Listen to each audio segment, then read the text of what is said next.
Est-ce que vous avez déjà eu envie d'avoir une vie tranquille, paisible, à manger des sandwichs sous un arbre pendant la pause déj? Mais avez-vous déjà voulu pouvoir joindre cette vie à votre superbe passion qui est de tuer les jeunes femmes en ne gardant que leurs mains en guise de trophée de chasse? Non? C'est ce que nous allons essayer de comprendre dans la tête de Yoshikage Kira après la transition Charlotte au chocolat.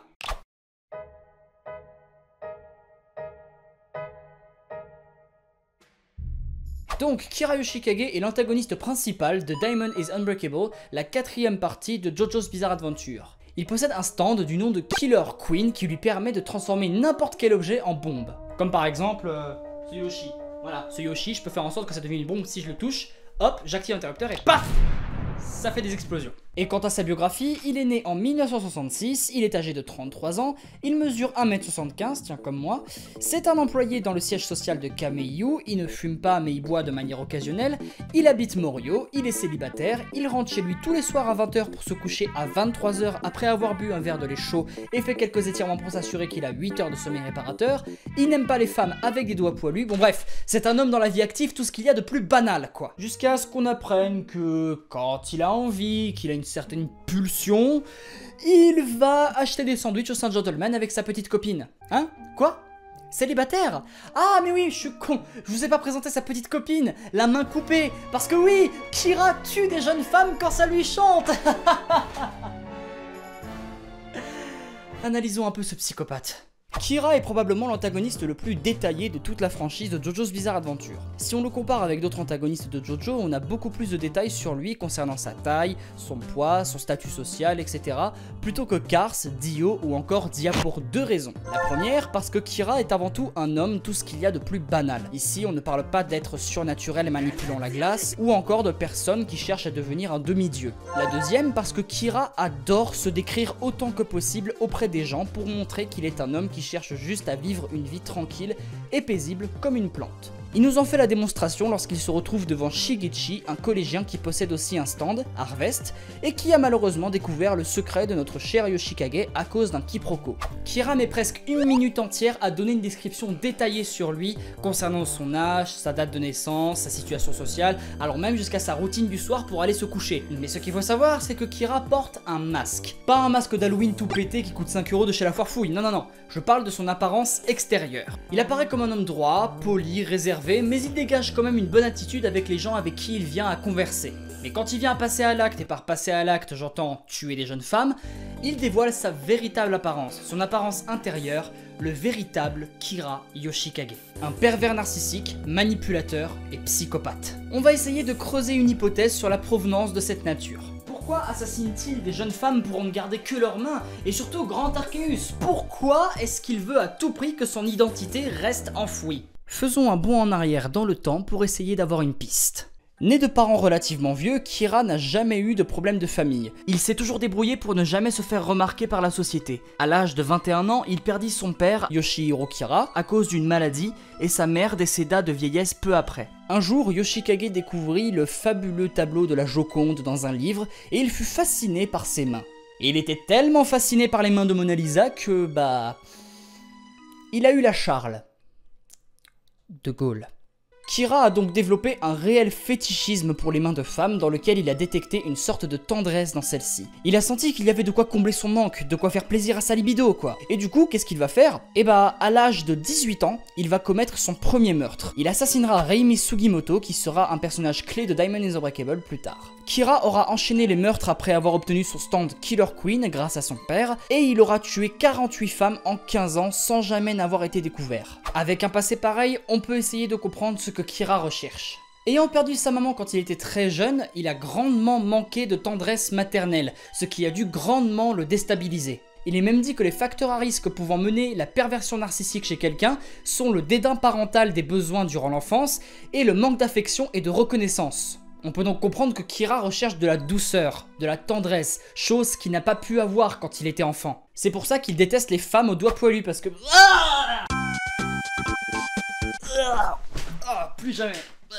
Donc Kira se débrouille pour ne garder que les mains de ses victimes féminines pour pouvoir assouvir son fétichisme qu'il a développé pendant son enfance. Mais bien évidemment, tuer des gens, c'est pas bien, hein. Quand vous tuez des gens, vous êtes pas gentil. C'est pourquoi il va forcément rencontrer des obstacles dans sa quête qui est de vivre une vie tranquille et en même temps pouvoir sucer des bouts de cadavres quand il veut quoi. Il fera tout ce qui est en son pouvoir pour éliminer ces obstacles, allant de la manipulation à l'affrontement direct. Kira utilise principalement la manipulation comme son arme favorite. Il déteste rentrer dans des conflits directs, c'est pourquoi il préfère utiliser une tactique à distance. C'est remarquable dans quasiment tous les points où il a dû se battre entre guillemets. Le combat avec Shirar Attack, Stray Cat, le combat final, bref, il se débrouille toujours pour éviter les affrontements au corps à corps. C'est pourquoi il essaie toujours de dominer son adversaire psychologiquement pour avoir l'avantage. Comme avec Shigechi lorsqu'il a menacé de tuer ses parents s'il ne lui révélait pas les noms des autres manieurs de stand qui viendraient lui mettre des bâtons dans les roues. Mais il y a eu une seule fois où c'était Kira qui était dominé. Koichi Hirose, un deutéragoniste très important dans l'histoire, manieur du stand et cause, a réussi à battre Kira à son propre jeu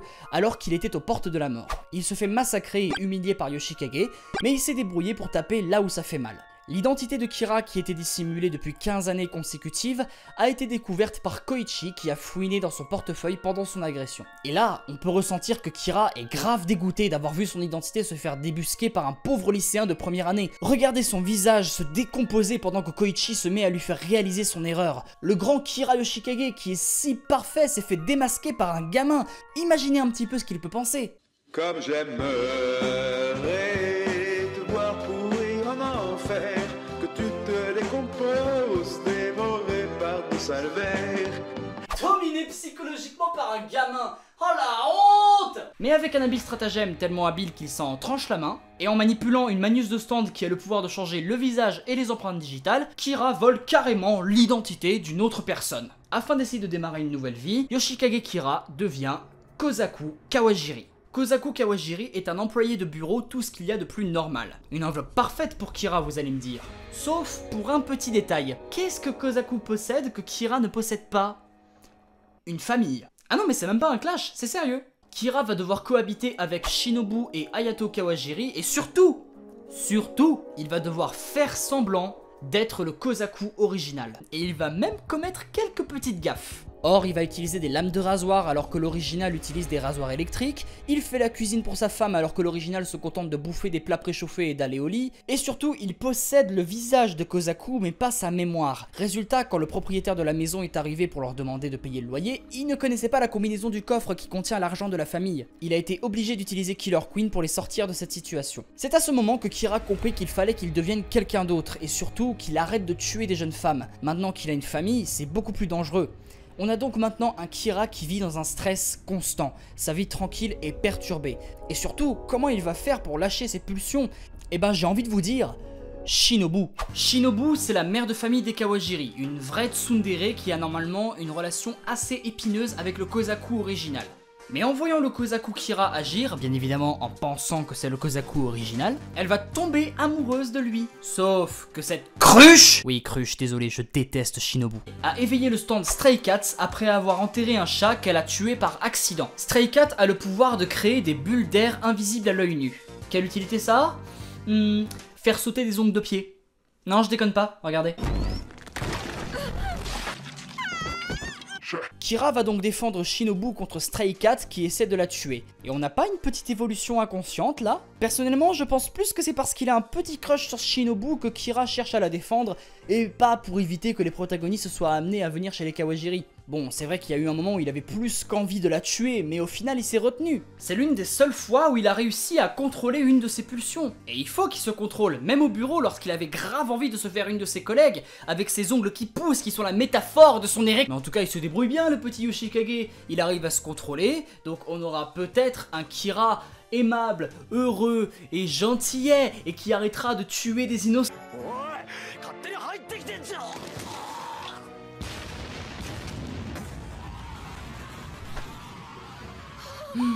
Ah, vous savez, c'est difficile de se retenir quand on a trop envie. Le meurtre de ce couple est assez symbolique, même s'ils avaient un petit peu trash talk le coupe-ongle en forme de Kira, mais bon bref. La personnalité originale de Kira a pris le dessus sur celle de Kozaku. Il se met à discuter avec sa future victime, qui commence d'ailleurs à s'excuser par rapport à ce qu'elle lui a dit pour son coupe-ongle, du fait qu'il était ringard. On ne juge pas les coupe-ongles, ok? Mais Kira lui dit: oh mais je ne suis pas en colère après toi.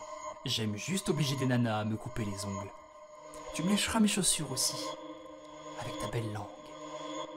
Mais pas de bol, Kira s'est fait filmer par Hayato, le fils des Kawajiri, qui le stalk depuis qu'il est arrivé dans la famille. Son secret est à nouveau en danger, et le soir même, Kira va commettre une grosse gaffe. Kira va donc essayer de récupérer la cassette d'Hayato sur laquelle on peut visionner le meurtre, mais il va perdre le contrôle et tuer le gamin. Il va être tellement stressé à cause de sa bêtise qu'il va se ronger les doigts jusqu'au sang. Mais grâce à son père, il développe un nouveau pouvoir pour son Killer Queen, Bite the Dust, qui lui permettra de remonter le temps d'1 heure en arrière quand quelqu'un apprendra son identité. On obtient le Kira en phase terminale de sérénité. Le Kira coupe pastèque. Bref, grâce au pouvoir de Bite the Dust, Kira possède un état d'esprit très serein. Il se dit même capable de pouvoir aller dormir sans aucun souci maintenant qu'il possède un pouvoir qui lui permettra de se débarrasser de toute personne qui posera trop de questions sur lui. Mais long story short, Hayato va réussir à contrecarrer le pouvoir de Bite the Dust permettant au protagoniste de le débusquer et de le battre. Au final, Kira va mourir et échouer dans sa quête de vie tranquille. Et comment meurt-il? Tête écrasée sous la roue d'une ambulance. Oui, c'est complètement con. D'ailleurs, cette mort est tellement conne qu'elle en est symbolique.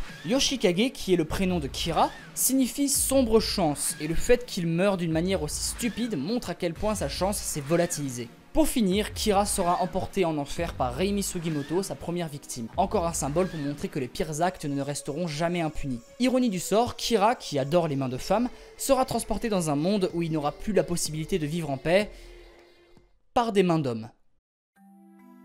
Pour finir, si je devais décrire Yoshikage Kira en 4 mots, ce serait mégalomane, psychopathe, manipulateur et pervers narcissique. À vouloir chercher un moyen de combler son manque de tendresse maternelle, il a fini par creuser sa propre tombe. Il cherchait à vivre une vie paisible qu'il aurait pu obtenir s'il avait eu ne serait-ce qu'un minimum d'attention quand il était enfant. Comme quoi, les vies les plus horribles peuvent démarrer à partir de rien. Enfin, Kira montre qu'il ne faut pas nécessairement être un vampire ou un homme au pouvoir divin pour être un antagoniste profond et diabolique. Les vrais monstres sont souvent ceux qui cachent bien leur jeu.